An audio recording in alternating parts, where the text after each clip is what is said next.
Hello everybody and welcome to Boys Basketball on DouglasCountyDigest.com. Chris Patton alongside Luke Johnson. We're in Arcola as the home team. Arcola Purple Riders going to take on the Cerro-Gordo Bement Broncos in LOVC play. And Luke, we're just about a week removed from the LOVC Conference Tournament, and we're a couple weeks out from regional play. Yeah, and Arcola's looking pretty good. They've got a good, solid team this year. We've seen Cerro-Gordo and Arcola multiple times. This will be the second time, I believe, for Cerro-Gordo. But Arcola's been a story. They've kind of been second fiddle in the LOVC to Arthur for the last couple of years. They've had some good teams. They just haven't been able to quite pull off the championship against Arthur. That's a tough team to be stacked up against, Arthur, Leventon, Atwood, Hammond. But, you know, the last couple of years we've seen Arcola, we've seen these guys play for a couple of years. Guys that were starting as freshmen and sophomore have now matured into upperclassmen. Number 3, Colin Seaman, the guy that was just announced, has been the go-to guy for the last, I think since he was a freshman, they've been after him for a while, and he's just improved every year, getting better and better and better. And now he's the main focal point for this Arcola squad. Starting for Arcola tonight, number 3, Colin Seaman, 12, Wyatt Fischel, 20, Chase Strader, 21, Clayton Strader, and 33, Austin Schaefer. For Cerro-Gordo Bement, number 10, Frankie Foran, 15, Callan Schonkweiler, 20, Conrad Gillespie, 23, Nathan Lovecamp, and 55, Brant Knowles. You mentioned we saw Cerro-Gordo earlier this year. We saw him take on Tuscola and fall to the Warriors, so we get a chance now to see him in conference action against Arcola. Arcola won the junior varsity game 68-43, so a 25-point win for the Purple Riders earlier, and going to try and make it a clean sweep. Looks like we're going to have Colin Seaman jump it against 23, Nathan Lovecamp. Tap goes deep, and they're going to say that Wyatt Fischel tried to wait till he was off of the line before he touched the ball, but apparently did not accomplish that. It's going to be Cerro-Gordo ball to inbound underneath their own basket. I thought it was a new rule this year that somebody else had to, or maybe that's football, they have to touch the ball. Somebody else has to touch the ball before they come back in bounds. That might have been what they called it on, because I think he was in when he touched it, but he had ran out of bounds to do so. And turnaround fair play there. Cerro-Gordo steps on the sideline. So after all said and done, it will be Arcola ball. Ball is now out top with 3, Colin Seaman. Switches it to 12, Wyatt Fischel. Into the post now for a turnaround jumper that's off the mark for 20, Chase Strader. And looks like that was 55, Brant Knowles pulling it down for CGB. 10, Frankie Foran out top, running the point for the Broncos. Pass, kind of lazy pass there for 2, Conrad Gillespie, but we are going to get a foul called against 20, Chase Strader.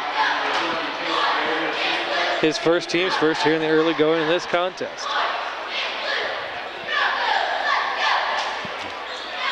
Discussion going on between one of the referees and the scorers table. A pair of turnovers here for each team to start out. Missed shot by Arcola. Both teams look like they're pretty aggressive though. For a little sloppy here in the first 30 seconds. Let's see who can get on the board first. Cerro-Gordo with it now. Driving to the basket, pulling up, and it goes down for Nathan Lovecamp. 2-0 CGB. Pass across top between the Straders into the corner for 12, Wyatt Fischel. Out top with 20, Chase Strader. Driving and pulling up then is Seaman. Another drive, and we're going to get travel called against Austin Schaefer of Arcola. He got 3 full steps in before he dribbled the ball on that one. But we're going to see a big offensive battle, I would imagine, between number 3 for Arcola, Colin Seaman, and number 23 from Cerro-Gordo, Nathan Lovecamp. The other 2 offensive go-to men for these 2 squads. Broncos with it out top, and then knocked away by the Purple Riders. Fast break for Arcola, see if they can finish it off. Basket and a foul. Colin Seaman makes the basket. He's going to head to the free throw line. Foul is going to go against 15, Callan Schonkweiler. His first, team's first. 6:44 left to go in the first quarter. We're tied at 2 with the chance of Arcola making it a 1-point lead. That one's good. Colin Seaman has his team's first 3 points. Purple Riders aggressive on offense and defense here so far. And they got a little 1-3-1 here in the half court. There's a tip and a steal. Wouldn't be surprised if they go right at it here. Official thought about a three, was bodied up, decided against it, put it into the corner to Schaefer. He's a little long off the iron, and it's going to be corralled by Arcola. 20, Chase Strader goes, pulls up for a jumper, gets hit. He hits the deck, but he'll go to the free throw line. Good vision by number 20, Chase Strader. Had an open look from three-point land, but I don't think long range is really his game, so took a couple dribbles into the middle, pull up, got hit on the arm. Frankie Foran, number 10 of Cerro-Gordo Bement, gets called for the foul, his first team second. First free throw good for Chase Strader. 4-2 Arcola, 6:17 left to go in the first quarter.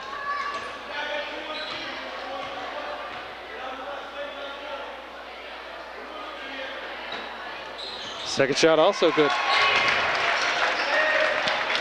5-2. Cerro-Gordo walks it up, 10. Frankie Foran has it, 23. Nathan Lovecamp. Foran back with it. Dish it off to 15, Schonkweiler. Schonkweiler going to get called for a travel. Try to step through two defenders. Takes a couple footsteps while he does it. And Arcola did a good job of closing off the lane and then also annihilating the passing lanes there. And he had nowhere to go with the ball. Shot put up and well off the mark. Rebounded by 55 Knowles for Cerro-Gordo Bement. Let's see if they can crack through the Arcola defense here. 23 Lovecamp has it, one to go to the basket, had a teammate in his way, pulls up for a jumper, it doesn't go down, and it's rebounded by Colin Seaman, number 3. Arcola pushes ahead, Austin Schaefer finishes off the touchdown pass.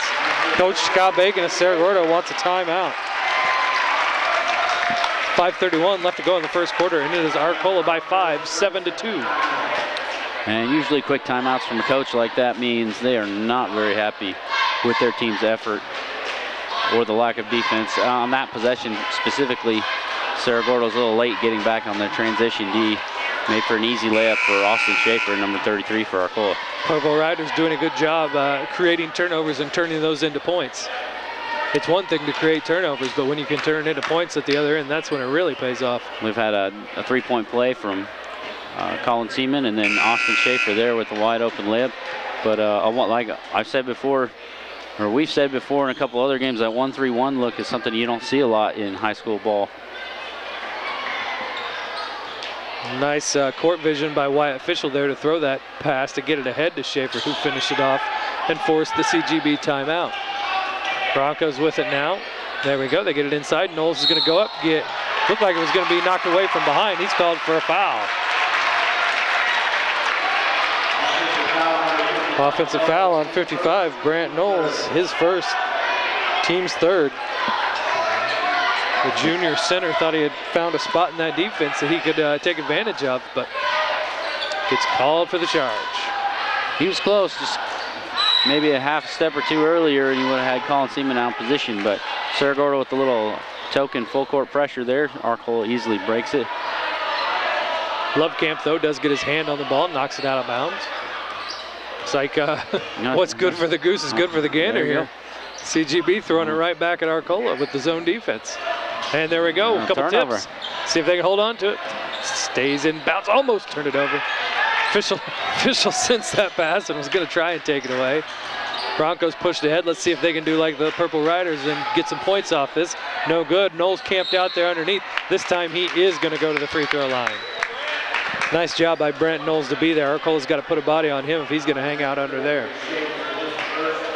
A lot of long shots from the opposite, from one side of the floor will usually go to the opposite side of the rim. First foul on Austin Schaefer, number 33 for Arcola, his first team second. Brant Knowles is the free throw line for the Broncos.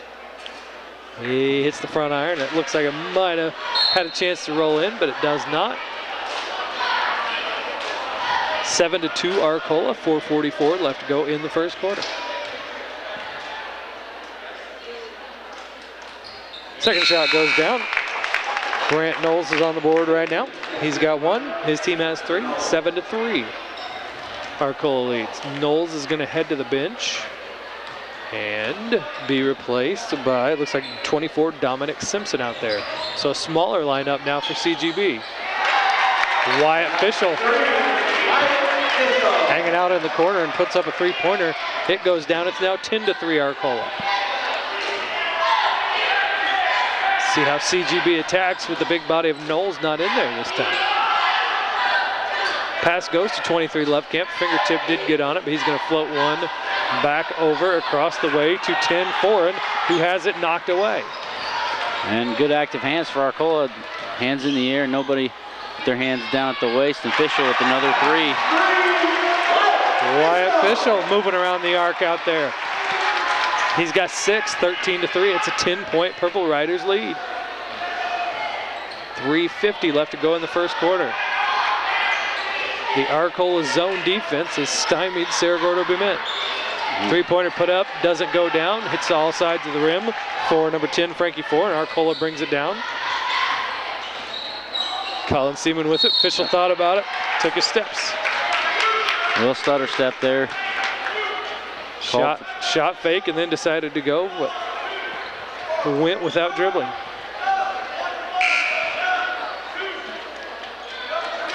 Looks like Justin Hobgood into the game, number 5. He's going to come in and replace 33 Austin Schaefer for Arcola.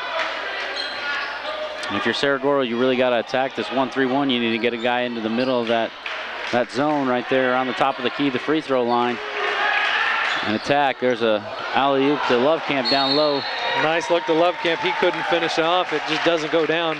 And then a foul on Cerro-Gordo Bement in the aftermath. 15, Callan Schonkweiler, his second, team's 4th. A very well drawn up play. They had Lovecamp wide open for that alley-oop.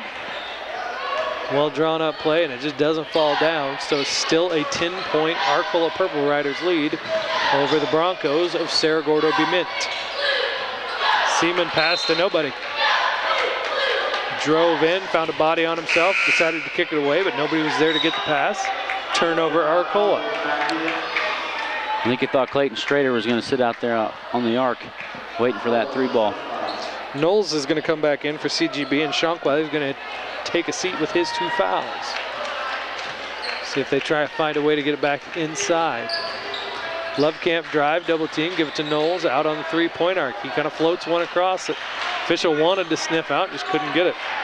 10, Frankie Ford, pull-up jumper, good!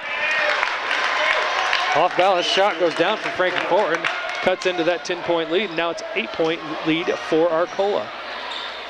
13-5. Seaman with a 3. No good off the back iron.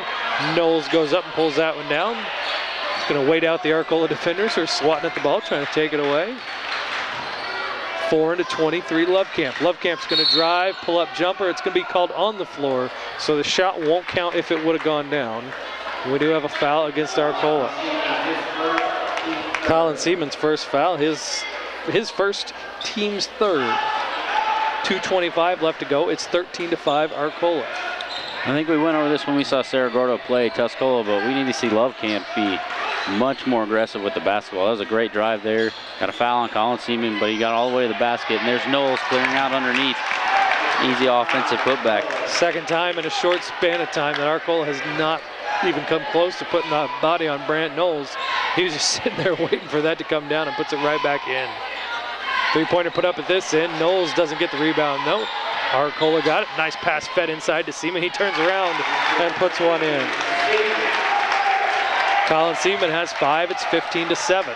Arcola over CGB. And that's one of the Achilles heels when you play a zone, is that backside rebounding. It's really tough to get down and box that backside man out. We've seen that on both sides of the floor tonight. 1:40 left to go. Lovecamp puts up a floater and it goes down. Tough shot goes in for Nathan Lovecamp. He has 4 of his team's 9 points.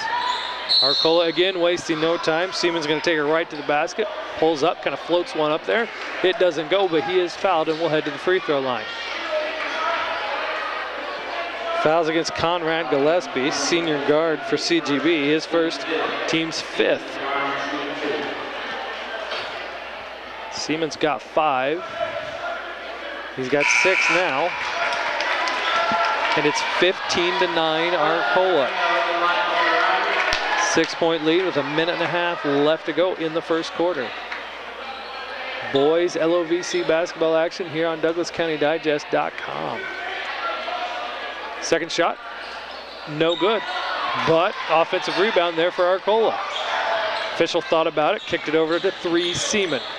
Now official's gonna take it. 12 puts it up from downtown, doesn't go. Seaman fights his way into position, but then gets the ball stolen by number 10, Frankie Ford, who's gonna lead the CGB Broncos down the court. Can't bring that ball down below your neck when you're playing against those smaller guys. Conrad Gillespie drives to the basket, floats it up and in off the glass.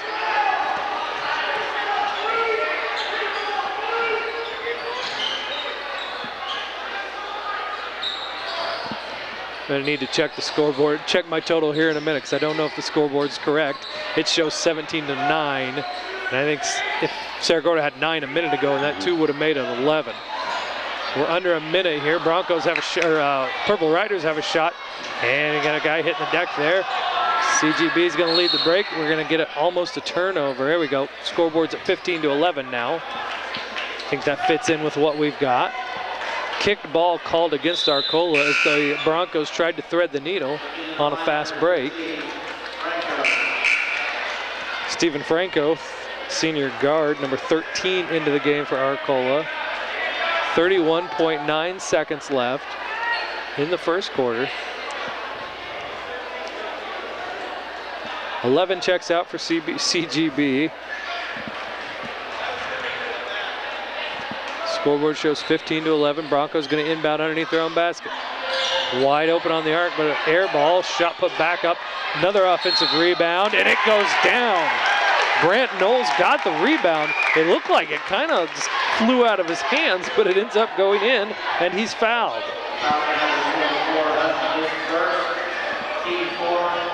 Foul is on Cole Hutton, number 24. His first, team's 4th. 15-13. Broncos getting back into this thing. All off the offensive rebound so far. Brandon Knowles has been a force underneath, and he continues to be. Brant Knowles with 6 points so far, and it's 15-14. The 1-point Arcola lead, 25 seconds left to go here in the first quarter. Let's see if they will hold for their best possible look here instead of attacking. Cole Hutton in there, we mentioned him. Stephen Franco's in there as well. Freddie Moreno out there. 8 seconds left to go. Let's see what Arcola does. Official's gonna pull up for 3 off the iron, bounces around. Who's got it? Cerro-Gordo needs a long heave. It'll be good if it goes. Hits the corner of the iron and bounces away. Good look there for the Broncos by Conrad Gillespie that doesn't fall down. We've played 8 minutes of action here in Arcola, and after 1 quarter, the Purple Riders lead the Broncos 15-14. Come back for the second quarter here on DouglasCountyDigest.com.